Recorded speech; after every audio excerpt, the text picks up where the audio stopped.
오늘은 요한복음 64번째 강해로 지난 주일에 이어서 하늘에 속한 자를 증거해 드리려고 합니다. 한번 따라서 하십시다. 하늘에 속한 자. 우리 예수님은 땅에 속한 분이 아니셨습니다. 하늘에서 내려오셔서 이 땅에서 33년 동안 사시다가 십자가에서 죽으시고 3일 만에 부활하셔서 다시 하늘로 올라가셨습니다. 그래서 복음서 마지막 부분에 보면 예수님이 하늘로 올라가셨다 그렇게 묘사합니다. 하늘에서 내려오신 분이시기 때문에 다시 하늘로 올라가신 겁니다. 예수님과 마찬가지로 구원받은 성도들도 땅에 속한 자들이 아니라 하늘에 속한 자들입니다. 예수 믿고 새 생명을 얻어서 하나님의 자녀가 되었기 때문에 천국 시민이 되었기 때문에 우리는 비록 땅에 살고 있지만 이 세상에 속한 자, 땅에 속한 자가 아니라 하늘에 속한 하늘의 백성들입니다. 믿으셔야 합니다. 그래서 비록 우리가 이 세상에서 이 세상 사람들과 함께 살고 있지만 그러나 우리는 이 세상에 속한 자들이 아니기 때문에 이 세상 사람들과 같은 삶을 살아서는 안 됩니다. 이 세상에서 이 세상 사람들과 같이 산다고 해서 하늘에 속한 백성인 성도들이 이 세상 사람들과 똑같은 삶을 살면 그거를 가리켜서 교회의 타락이라, 성도들의 타락이라 그렇게 말하는 거예요. 아무리 교회를 주일날은 나온다고 할지라도 세상 사람들과 똑같은 삶을 살면 그게 바로 신앙이 변질되고 타락된 겁니다. 우리는 이 세상에 살고 있지만 이 세상에 속한 사람들이 아니기 때문에 하늘나라 백성답게 하늘에 속한 자로 살아야 합니다. 아멘. 구체적으로 어떻게 우리가 하늘에 속한 자로 살아야 하나? 오늘 세 가지를 더 말씀드리려고 합니다. 지난 시간에는 하늘에 속한 자이기 때문에 하늘을 바라보고 살아라. 하늘의 양식을 먹고 살아라. 하늘의 음료를 마시고 살아라. 하늘의 능력을 힘입어서 살아라. 그런 말씀들을 지난주에 드렸는데 오늘 다시 세 가지 말씀을 덧붙여 드리려고 합니다. 첫째는 삶의 목적이 세상 사람들과 달라야 합니다. 삶의 목적이 나는 왜 사나? 무엇 때문에 사나? 세상 사람들은 자기들 나름대로 사는 이유가 있고 목적이 있습니다. 우리가 예수 믿기 전에는 우리들도 자기 나름대로 자기 인생의 목적이 있었고 자기 인생의 소망이 있었습니다. 그런데 예수 믿고 구원받아서 하나님의 자녀가 되고 천국 백성이 된 다음에는 내 인생의 목적이 변해야 합니다. 예수 믿고 구원받았을지라도 내 인생의 목적이 하나도 변하지 않았다면 그래서 하나님의 도우심을 힘입어서 자기가 가지고 있고 자기가 품고 있던 자기가 어렸을 때부터 마음속에 소망하던 그것을 이루려고 하나님께 기도하고 신앙생활을 한다면 그 사람은 그리스도인이 아닙니다. 그건 그리스도인의 삶이 전혀 아니에요. 아무리 열심히 교회를 다니고 신앙생활을 한다고 할지라도 잘못된 겁니다. 예수 믿고 나서 내 삶의 목적이 변해야 합니다. 아멘. 어떻게 변해야 합니까? 예수 믿고 구원받은 다음에는 이제는 내 삶의 목적이 하나님의 영광이 되어야 합니다. 하나님의 영광. 고린도서 10장 31절에서 말씀하신 것처럼 너희가 먹든지 마시든지 무엇을 하든지 다 하나님의 영광을 위하여 하라. 믿음으로 따라서 하십시다. 하나님의 영광을 위하여 하라. 뭘 하나님의 영광을 위하여 하라고요? 무엇을 하든지, 밥을 먹든지, 옷을 입든지, 집을 사든지 팔든지, 공부를 하든지, 직장 생활을 하든지, 사업을 하든지, 무엇을 위하여 하라고요? 돈 벌기 위해서? 세상 사람들은 돈 벌기 위해서 하잖아요. 돈 벌기 위해서 직장 생활하고, 돈 벌기 위해서 사업하고, 돈 벌기 위해서 공부하고, 돈 벌기 위해서 돈의 노예가 돼서 살아가요. 예수 믿는 사람들은 삶의 목적이 돈이 아닙니다. 세상의 부귀 영화도 아니에요. 명예나 권세도 아니에요. 바울 사도의 위대한 신앙의 고백처럼 나는 살든지 죽든지 오직 하나님의 영광을 추구하는 삶을 살아야 합니다. 아멘. 내 영광을 추구하고 살아서는 안 돼요. 세상 사람들은 죽으면 끝이에요. 제 아무리 떵떵거리고 살던 사람도, 천하를 호령하며 살던 사람도, 세상의 부귀 영화 명예와 권세를 아무리 누리고 산 사람도 죽으면 끝이에요. 육신은 한 줌 흙으로 한 줌 재로 돌아가고 그의 영혼은 지옥에 가서 영원히 고통을 당합니다. 남는 게 아무것도 없습니다. 아무도 그를 기억하지 않습니다. 100년 전에 살았던 사람 가운데 우리가 기억하는 사람 누가 있습니까? 500년 전에 이 땅에 살았던 사람 가운데 우리가 기억하는 사람 누가 있어요? 이순신 장군이나 있을까 없어요? 1000년 전, 3000년 전 살았던 사람 가운데 기억해 주는 사람 누가 있습니까? 아무도 없어요. 죽고 나면 남는 거 없어요.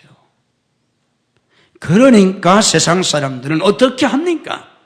죽으면 아무것도 없으니까 살아있는 동안에 자기의 이름을 내려고, 자기의 영광을 드러내려고, 자기를 자랑하고 자기를 높이고 이 세상에서 부귀 영화와 명예와 권세를 누리려고 그렇게 발버둥을 치는 겁니다. 왜? 죽으면 끝이니까. 그러나 하늘나라 백성들은 죽으면 끝이 아니에요. 죽으면 우리는 천국의 삶, 영원한 삶, 영광의 삶이 새로 시작됩니다. 우리가 신앙생활 하다가 죽으면 우리는 저 천국에 가서 그때부터 말할 수 없는 천사보다 더 영광스러운 그런 영광을 영원토록 누리게 됩니다. 그 영광이 있기 때문에 이 세상에 살면서 이 세상의 부귀 영화에 연연하지 않습니다. 하늘나라의 영광을 누가 얻습니까? 모든 사람들이 지옥 갈 때 저 천국에 가서 그 영원한 천국의 영광을 누가 얻습니까? 천국의 영원한 영광은 이 세상에 살 때 세상의 영광을 추구하지 아니하고 자기 영광을 추구하지 아니하고 하나님의 영광을 추구하며 산 사람들에게 하늘나라의 영원한 영광을 주시는 겁니다. 아멘. 잘 깨달으셔야 합니다. 이 세상에 살면서 자기 영광을 추구하지 아니하고 자기를 비워 종의 형체를 가셨던 예수님처럼 자기를 부인하고 나는 살든지 죽든지 하나님의 영광을 추구하면서 하나님을 영화롭게 하면서 살았던 사람들, 그 사람들에게 하나님은 저 천국에서 영원한 영광을 주시는 겁니다. 아멘. 하나님의 영광을 추구하며 사는 여러분들이 되시기를 주님의 이름으로 축복합니다. 그것이 하늘 백성들의 삶의 목적이에요. 하늘에 속한 자들은 하나님의 뜻을 이루는 게 삶의 목적입니다. 세상 사람들은 자기의 목적을 이루기 위해서 살아요. 자기 꿈을 이루기 위해서, 자기의 야망을 이루기 위해서, 그리고 자기의 목적을 이루었을 때, 자기의 계획을 이루었을 때, 자기의 꿈이 성취되었을 때 사람들은 그것을 성공이라고 말합니다. 그런 사람들을 영광의 주인공이라고 부러워합니다. 그러나 기독교는, 성경은 그런 걸 성공이라고 말하지 않아요. 그런 걸 영광이라고 말하지 않아요. 성경은 그런 걸 죄라고 말합니다. 이거를 아셔야 돼요. 오늘 교회가 이걸 알지 못해요. 오늘 목사들이 교인들을 잘못 가르쳤어요. 그래서 목사나 교인들이 다 신앙생활을 하면서도 추구하는 건 세상 영광이에요. 하나님 앞에 열심히 기도하는 게 다 자기 목적을 이루기 위해서예요. 자기 꿈을 이루기 위해서. 그리고 자기의 계획을 하나님이 이루어 주시고 자기의 꿈을 이루어 주셨으면 복 받았다고 그래요. 하나님이 축복해 주셨다고 그래요. 그건 하나님의 축복이 아니에요. 그건 저주예요. 몰라서들 그러는 거예요. 영적으로 무지해서 그런 겁니다. 성경은 절대로 그렇게 말하지 않아요. 하나님은 그 모든 것을 심판하신다고 말씀하세요. 성공은 하나님의 뜻을 이루는 겁니다. 아멘. 내 계획을 이루는 게 아니라 하나님은 내 계획을 무너뜨리세요. 하나님은 내 야망을 짓밟아 버리세요. 하나님은 내 꿈을 부서진 유리조각처럼 산산조각을 내버리세요. 내 꿈이 산산조각이 나고 내 야망이 다 깨어지고 내 모든 계획이 수포로 돌아가고 내 생애 속에 하나님의 계획이 성취될 때 하나님의 목적이 이루어지고 하나님의 뜻이 이루어지고 하나님의 계획이 내 생애 속에 이루어질 때 그것을 성경은 성공이라고 말합니다. 그것을 성경은 선이라고 말합니다. 깨달으시기를 주님의 이름으로 축복합니다. 그게 선이라는 거예요. 성경에서 말씀하는 그게 성공이라는 거예요. 그게 축복이라는 거예요. 결국은 하나님의 심판 앞에서 다 불타버릴 것을 얻었다고 그래서 마태복음 7장에서 주님이 산상수훈 마지막 부분에서 말씀하신 대로 결국 다 무너질 것을 세웠으면서 그것을 성공이요 영광이라고 생각하는 것은 어리석은 자들이라는 겁니다. 영적으로 무지해서 그러는 거예요. 사람들 눈에 보기에는 어떠하든지 내 생애 속에 하나님의 뜻이 성취될 때, 내가 그 하나님의 뜻을 이룰 때, 우리 주님이 주기도에서 가르쳐 주신 것처럼 뜻이 하늘에서 이룬 것까지 땅에서도 이루어지이다. 하나님의 뜻이 이 땅에서 온전히 이루어지기를 날마다 기도하며 하나님의 그 뜻을 추구하고 하나님의 은혜로 내가 그 뜻을 이루는 삶을 살았을 때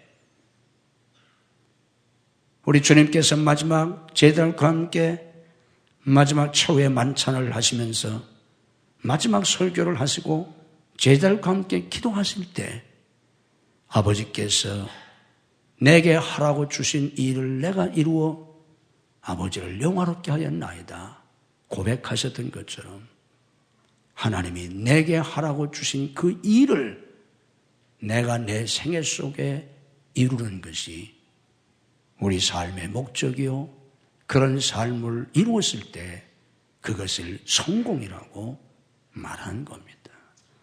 이런 삶을 사는 저와 여러분이 되시기를 주님의 이름으로 축복합니다.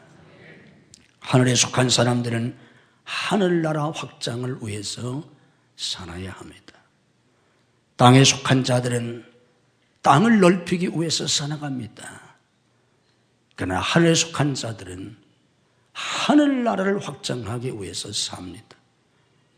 우리 주님께서 제자들에게 주신, 교회에 주신 마지막 지상명령, 지극할지 윗상자 지상명령은 너희는 천하 만민에게 복음을 전하라는 거예요.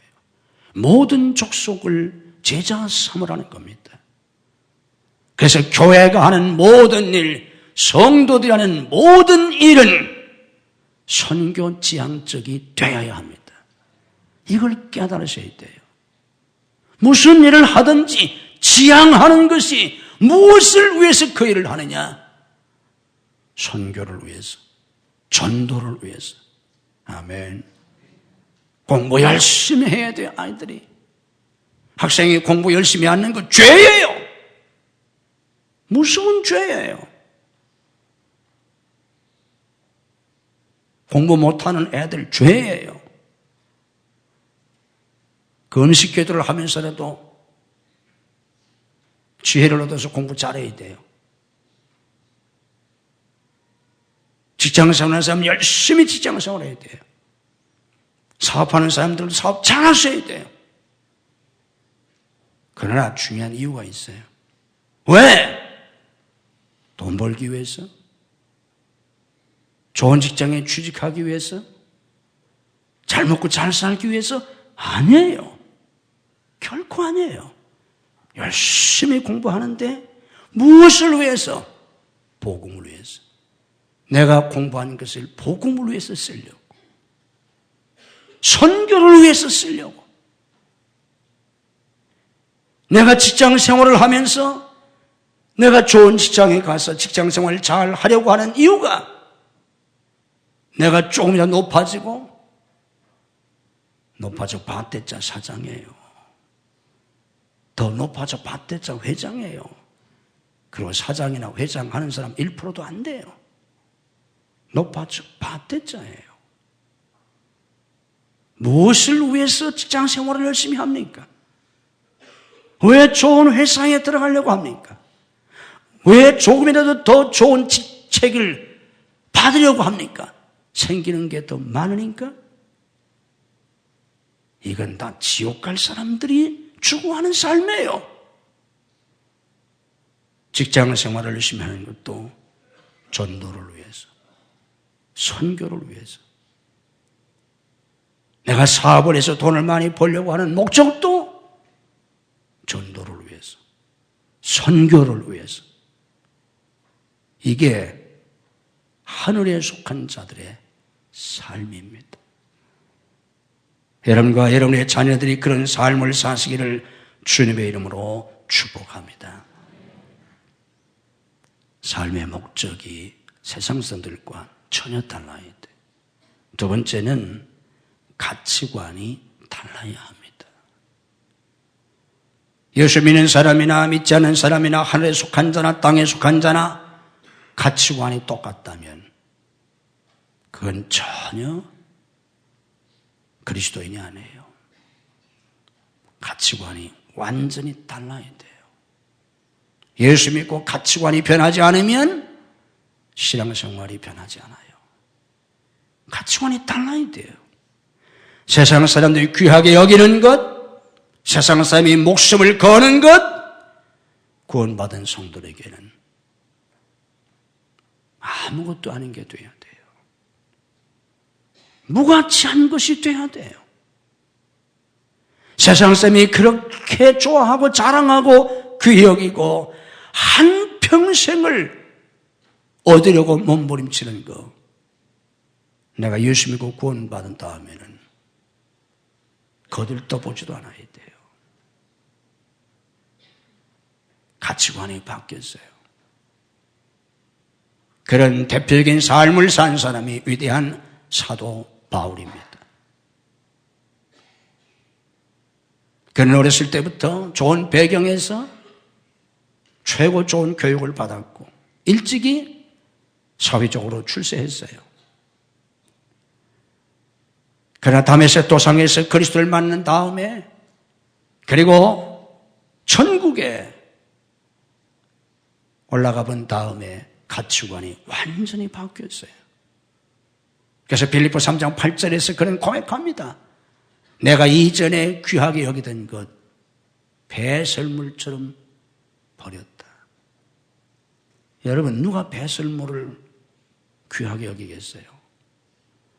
누가 배설물을 가까이 하려고 하겠어요? 누가 배설물을 보려고 하겠어요?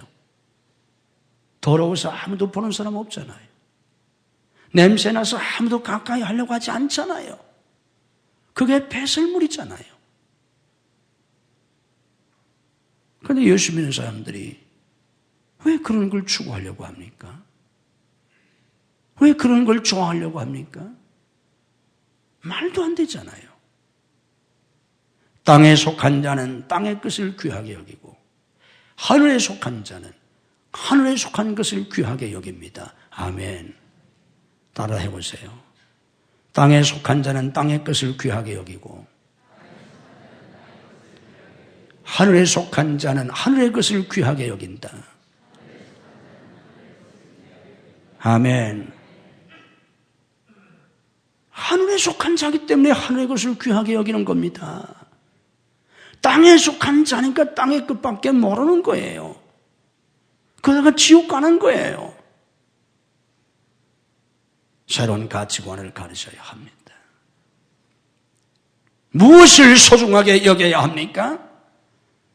영생의 가치를 가장 소중하게 여기셔야 합니다. 영생, 영원한 생명. 이 땅에서 80년 잘 사는 게 아니에요. 이 땅에서 100년 잘 살아봐야 영원한 시간에 비하면 별거 안 해요. 아무것도 안 해요. 영원한 시간 속에 100년이라고 하는 시간이 그게 무슨 의미가 있겠습니까? 영원인데. 어리석은 사람들은 몇 년 잘 살아보겠다고 영원을 포기하는 거예요. 얼마나 어리석습니까? 예수님이 하늘의 영광을 버리시고 하나님의 독생자요 하나님의 본체이시면서 이 세상에 직접 내려오셔서 십자가까지 지신 이유는 세상에 부귀영화를 주려고 한 게 아니에요.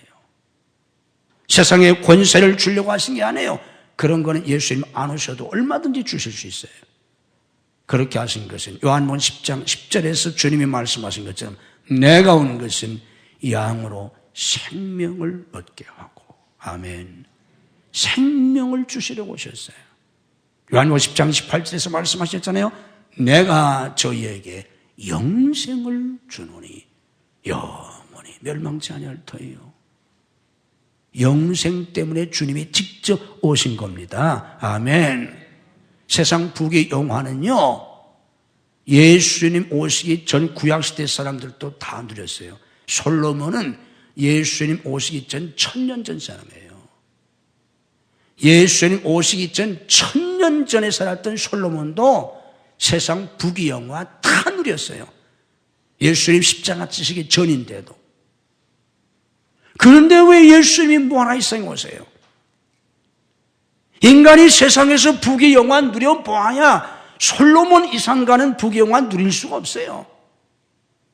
그런데 주님이 뭐라고 말씀하셨어요? 솔로몬이 누린 모든 그 영광, 저 풀에 꽃만도 못하다 그랬어요. 예수님이 왜 오셨어요?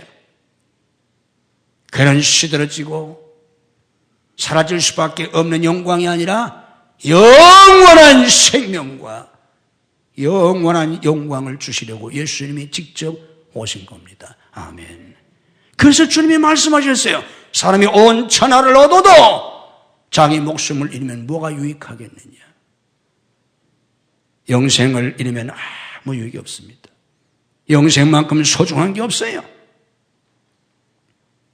어떤 아랍 사람이 사막에서 길을 잃었습니다. 길 없는 사막에서 길을 잃고 며칠을 헤매다가 가지고 왔던 물이 다 떨어지고 양식도 다 떨어졌어요. 물 한 모금 마시지 못하고 빵 한 조각 먹지 못하고 뜨거운 사막을 며칠 헤매다 보니까 이제 기진해서 죽게 됐잖아요. 그런데 다 죽어가다가 사막 가운데 있는 샘을 발견합니다.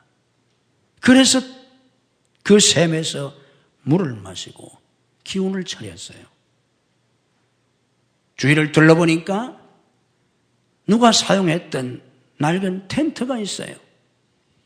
그래서 저게 사람이 머물다 갔구나 하고 들어가서 텐트 안을 뒤졌습니다.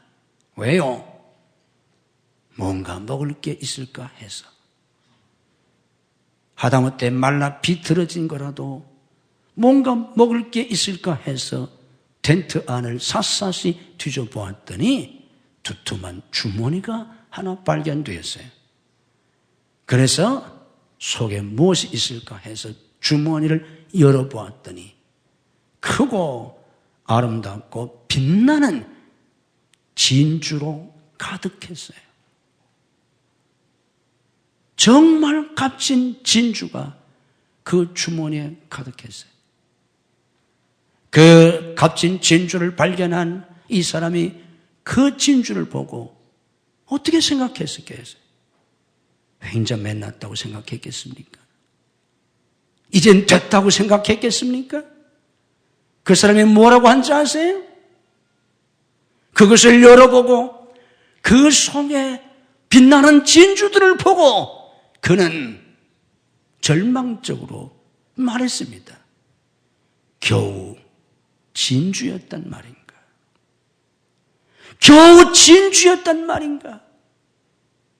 그리고는 다 던져버렸어요. 사막에서 굶주려 죽는 길 잃은 나그네에게 진주는 아무 의미가 없어요. 아무리 고가의 진주라고 할지라도 먹다 남은 빵 한 쪽만큼도 가치가 없어요. 그에게 필요한 것은 진주도 황금도 아닌 먹을 거였어요. 아무리 진주가 귀하다고 진주를 먹을 수는 없잖아요. 배고파 죽겠는데 황금이 귀하다고 황금을 먹고 살 수는 없잖아요. 인생은 영적인 사막을 걷는 나그네와 같습니다. 영적인 사막을 걸어가는 죄인들에게 필요한 건 진주가 아니에요. 황금이 아니에요. 생명의 양식입니다. 생명을 얻는 게 필요해요. 생명수가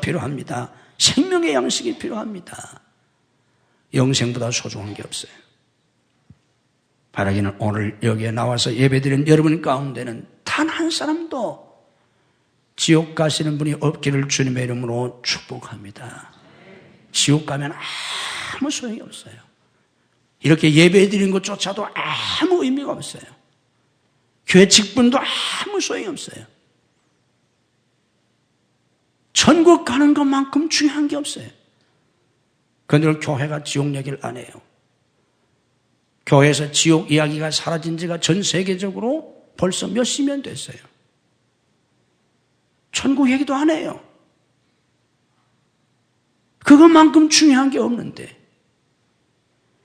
여러분들이 예수님을 여러분의 개인의 구주로 모셔드리기를 주님의 이름으로 축복합니다. 그래서 꼭 영생을 얻으시기를 주님의 이름으로 축복합니다.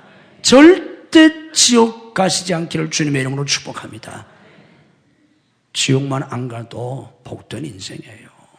천국 가서 영원히 복되게 살 텐데 영생의 가치를 소중하게 여기고 천국의 가치를 소중하게 여기셔야 합니다. 아멘. 이 땅에서 100년도 못 살아요. 천국 가서 영원히 살아요. 이 땅에서 아무리 행복하게 살아도 완전한 행복이 이 땅에 없어요. 천국 가면 완전한 행복을 누리며 삽니다. 이 세상에서 내가 비록 어려운 삶을 살았어도 천국에 가서 영생 복락을 누린다면 그 인생이 가장 복되고 영광스러운 인생입니다. 천국의 가치를 소중하게 여겨야 합니다. 하나님의 일을 하는 사역의 가치, 사명의 가치를 소중하게 여겨야 돼요. 이 땅에서 출세하고 돈 버는 게 소중한 게 아닙니다. 하나님이 내게 주신 사명, 하나님이 내게 주신 그 일보다 소중한 게 없어요. 그래서 바울 사도는 사도행전 20장 24절에서 그렇게 말했지 않습니까? 나의 사명, 주 예수께 받은 그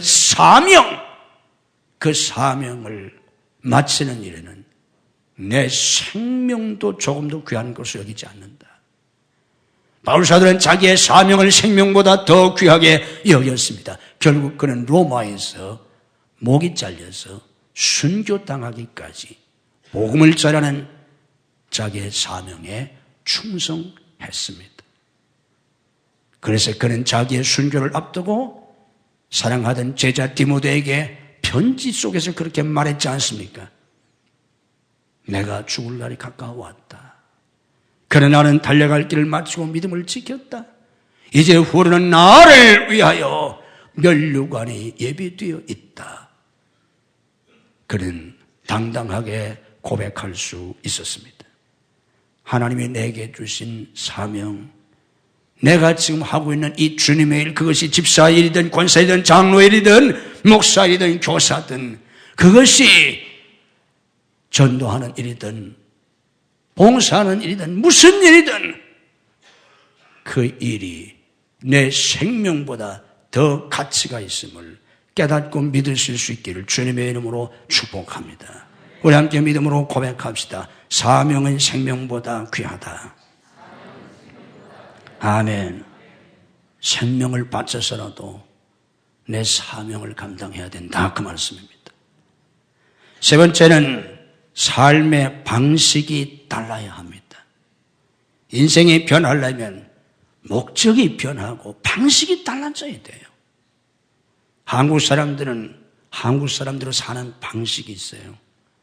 한국 사람들은 먹는 것도 한국 사람 스타일로 먹어요. 우리는 전통적으로 젓가락으로 먹잖아요. 미국 사람들이 우리가 쓰는 숟가락, 우리가 사용하는 젓가락으로 먹나요? 그 사람들 젓가락질 할 줄 몰라요. 요즘 배워가지고 일식 요리를 이제 미국 사람들 좀 먹기 때문에 좀 배워서 젓가락질을 하긴 하지만 어린애들 젓가락질 하는 사람하고 비슷해요. 그들은 포크와 나이프와 스푼을 사용해서 먹잖아요. 먹는 방법도 다 달라요. 같은 고기를 먹어도 미국 사람들이 고기 썰는 방법하고 한국 사람이 고기를 자르는 방법이 달라요. 여러분들 고기 잡수실 때 스테이크 집에 가서 고기 어떻게 자릅니까? 바깥쪽에서 내 쪽으로 자르는 사람은 한국식이에요. 안쪽에서 밖으로 밀어 자르면 미국식이에요. 그러니까 미국 사람 척하려면 밀어 자르세요. 고기 이렇게 자르는 거예요. 이게 양식 자르는 방법이에요. 걔들은 모든 걸 자기에게서 밖으로 해요. 우리는 성냥불을 킬 때도 팍 해서 당겨요. 걔들은 팍 해서 밀어요. 걔들은 톱질을 할 때도 우리는 땡기잖아요. 걔들은 밀어 자릅니다. 달라요. 왼손과 오른손을 쓰는 방법도 다르고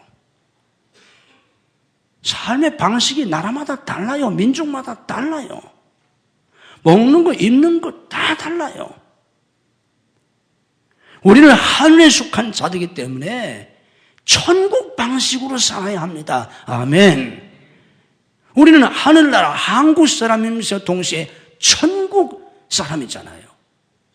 그러니까 한국 사람이 한국식으로 김치 먹고 한국식으로 젓가락질하고 우리가 얼마나 젓가락질을 잘합니까? 외국 사람이 우리나라 젓가락질을 하는 거 보면 거의 처음 보는 사람은 묘기 수준이라고 그래요. 이걸 가지고 콩을 다 이렇게 힘도 안 들이고 다 이걸 우리가 젓가락으로 갖다 먹잖아요. 걔들 이거 죽어도 깨나도 못해요. 우리는 젓가락으로 콩도 다 하고 뭐 못하는 게 없잖아요. 우리의 삶의 방식이에요. 어렸을 때부터 저한테부터 사용해온. 천국 사람은 천국 방식으로 살아야 합니다. 아멘. 천국 시민의 삶의 방식이 뭐냐? 순종이에요. 순종은 선악의 개념이 아니에요. 타락하기 이전의 삶의 방식이 순종이었어요. 하나님 자신이 법이었어요. 그 말씀이 법이요 진리였어요. 선악과 따먹고 나서는 선악을 스스로 구별해서 선택의 삶을 살게 된 거예요. 하나님 앞에서는 취사 선택이 없어요. 오직 순종만 있을 뿐이에요. 선악과 따먹고 나서 지가 구별해가지고 선택하는 거예요. 취사 선택하는 거예요. 지가 결정하는 거예요. 하나님의 백성들에게는 결정권이 없어요. 우리가 예수 믿고 나면 하나님을 주님이라고 부릅니다. 예수님, 하나님, 다 하나님 주님이라고 불러요. 주님이라는 그 퀴로스란 말은 둘로스라고 하는 노예란 말의 반대 개념이에요.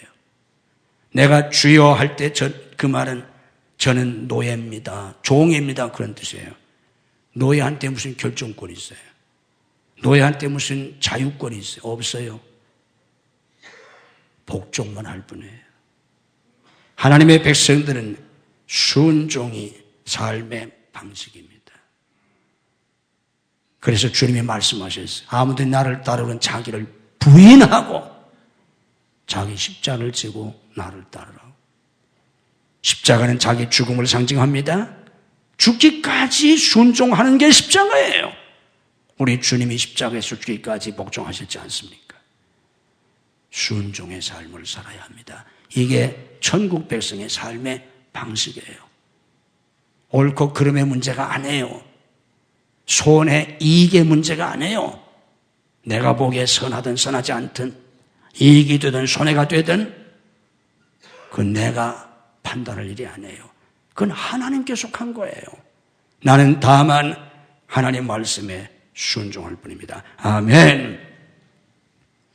천국 백성들은 성령의 역사로 삽니다. 내 힘과 내 수단과 방법으로 하는 게 아니에요. 예수 믿고 구원받아서 성령으로 합니다. 성령의 능력으로 하는 거예요. 내 힘으로 하면 열매가 없어요. 내 힘으로 해서 나 자신을 과시하고 나타내고 자기를 증명하고 영광을 얻으려고 하는 건 죄악이에요. 내 힘으로 할 생각 포기하고 내 수단과 방법 십자가에 못 박아버리고 철저하게 주님만을 의지하고 순종하며 이제 성령이 나타나시고 성령이 역사하시게 해야 합니다. 아멘. 믿음으로 고백합시다. 성령이 하셔야. 아멘. 믿음으로 고백합시다. 성령이 나타나셔야. 아멘. 날마다 때마다 일마다 우리의 사역과 삶 속에 끊임없이 성령께서 나타나시고 성령께서 역사해 주시기를 주님의 이름으로 축복합니다. 성령이 하셔야 돼요. 목사나 교인이나 마찬가지예요. 목사 설교 아무리 잘해도 아무 의미가 없어요. 성령께서 역사하실 때만 구원의 역사가 일어나고 변화의 역사가 일어나요.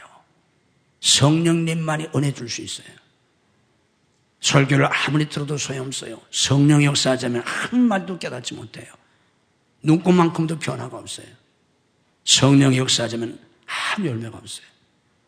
찬양도 마찬가지고 기도도 마찬가지고 여러분들이 신앙생활도 직장생활도 공부도 사업도 새해부터는 성령으로 하는 여러분들이 되시기를 주님의 이름으로 축복합니다. 성령으로 하는 게 기독교인의 방식이에요.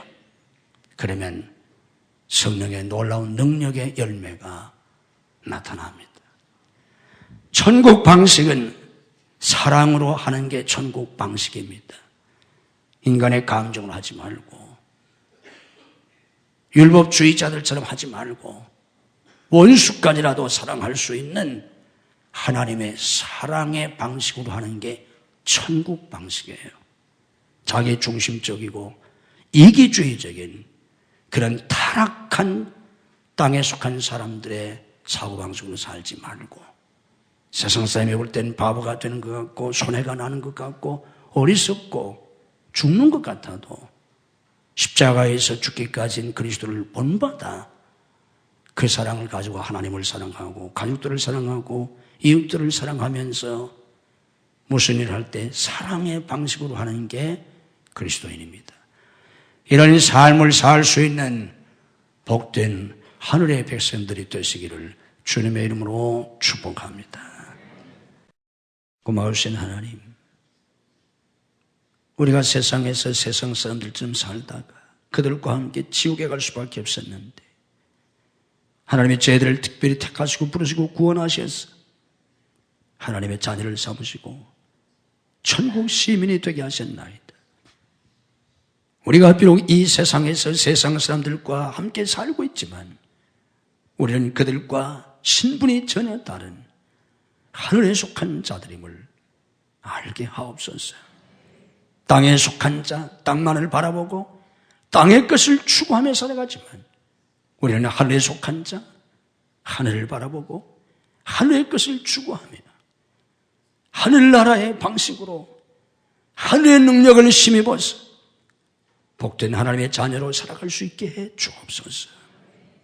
내 뜻을 이루려고 발버둥치는 어리석은 인생, 썩어져 버리고 불타버리고 멸망할 수밖에 없는 무가치한 것들을 소중하게 여기는 어리석은 자가 되지 않게 하시고 한평생 수고했어도 남은 건 아무것도 없는 허무한 인생을 살지 않게 하시고 영생의 가치를 소중하게 여기며 천국의 가치를 가장 소중하게 여기고 하나님이 주신 사명을 생명보다 소중하게 여겨서 내 뜻이 아닌 하나님의 뜻, 내 영광이 아닌 하나님의 영광을 추구하며 살다가 이 세상 떠날 때 우리 주님께서 우리를 기뻐하시고 칭찬하시고 착하고 충성된 종아 잘했도다. 주님께서 나를 영원한 영광의 나라, 영원한 영광의 면류관을 씌워주실 수 있는 복된 인생을 살기를 원합니다. 오늘 저희 모두에게 그런 은혜를 더하여 주시옵소서. 믿음으로 가슴에 손을 얹습니다. 주님의 피 묻은 손으로 안수하셔서 우리의 모든 죄, 우리의 모든 어두움, 우리의 모든 탐욕, 우리 속에는 모든 불신앙의 찌꺼기들, 우리 속에는 모든 치유되지 못한 상처들 성령의 불로 소멸해 주시옵소서. 주님의 피로 깨끗하게 씻어 주시옵소서. 내가 나사렛 예수 그리스도 이름으로 명하노니 예수님의 피로 정결케 될지어다. 성령의 불로 정결케 될지어다. 역사해 주시옵소서. 하나님의 진리로 채워 주옵소서. 하나님의 빛으로 채워 주옵소서. 성령으로 채워 주시옵소서. 믿음으로 채워 주시옵소서. 하늘의 소망으로 채워 주시옵소서. 하나님의 사랑으로 채워 주시옵소서. 하늘의 지혜와 총명과 명철을 주시옵소서. 영적 분별력을 더하여 주시옵소서. 영적 감각이 새로워지게 해 주시옵소서. 영의 귀를 열어 주시옵소서. 영의 눈을 열어 주시옵소서. 영적 분별력을 갖고 신령한 세계를 보게 하시며 하나님의 음성, 성령의 음성을 들을 수 있게 하옵소서. 깨달을 수 있게 하옵소서. 위로부터 내시는 능력으로 오늘 또 새 힘을 주셔서 진리 앞에 당당할 수 있게 하시고 하나님의 말씀에 견고하여서 믿음으로 나아가 싸워 승리하게 하시옵소서. 믿음으로 하나님 앞에 손듭니다. 우리의 손 주님이 붙잡아 주셔서 더럽고 나약하고 빈손이 아닌 주님의 능력의 손이 되고 주님의 부유의 손이 되고 주님의 피 묻은 손 되게 하셔서 저희들을 통해서 이 땅의 구원의 역사를 이루시고 축복의 통로가 되게 하시고 사랑의 통로가 되게 하시고 하나님의 역사의 도구들이 되게 하시옵소서.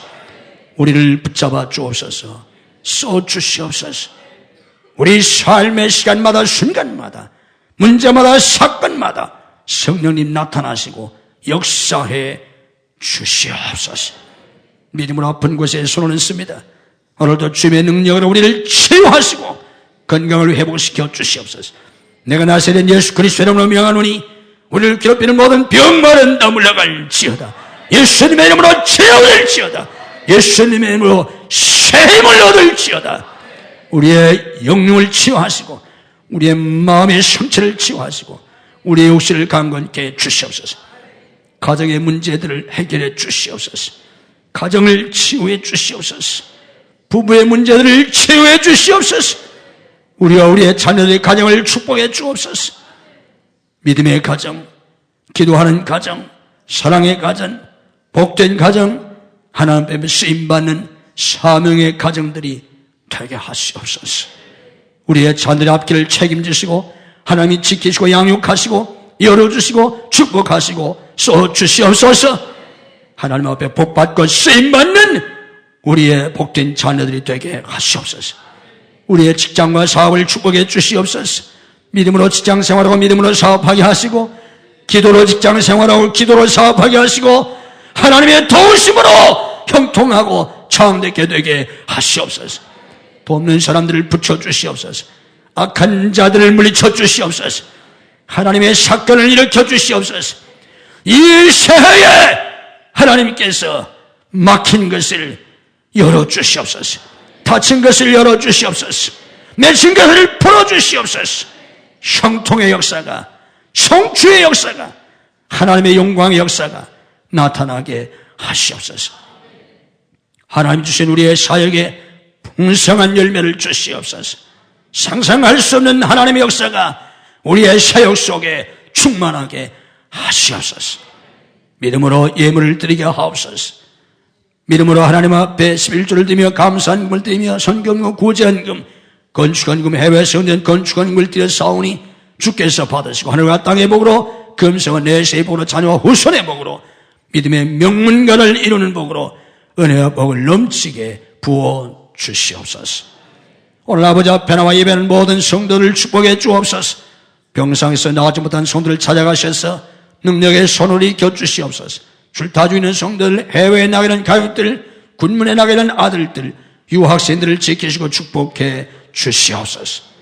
우리가 돕는 비전교회, 그리고 기관들, 그리고 우리가 파송하고 돕는 선교사들을 주님이 붙드시고 축복해 주시옵소서.